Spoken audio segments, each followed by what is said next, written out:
باقی یہ کہ حدیث قرآن کے خلاف ہے، ایسا ہرگز نہیں۔ دیکھیں، دو لفظ الگ الگ ہیں، ایک ہے مقصد اور ایک ہے سبب۔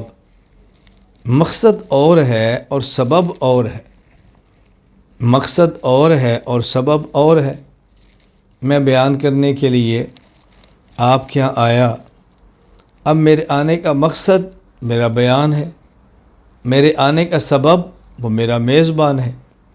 اب دیکھو، بیان نہ کرنا ہوتا تب بھی نہ آتے، کوئی میزبان نہ ہوتا شاید تب بھی نہ آتے۔ تو آنے کا سبب میزبان ہے، آنے کا مقصد بیان ہے۔ سبب الگ چیز ہے، بیان الگ چیز ہے۔ اسی طرح آنے کا مقصد عبادت خدا ہے اور آنے کا سبب وجود مصطفیٰ ہے صلی اللہ علیہ وسلم۔ مقصد الگ ہے، سبب الگ ہے۔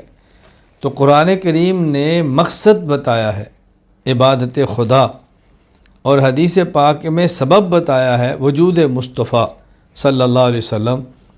علمی حالت یہ ہے کہ آدمی مقصد اور سبب میں فرق نہیں کر پاتا، اور اعتراض کیا جا رہا ہے علماء کے عقیدے پر، علماء دیوبند کے عقیدے پر، اہل سنت والجماعت کے عقیدے پر۔ آدمی ذرا سوچے میری علمی سطح کیا ہے اور میں بات کیا کرتا ہوں۔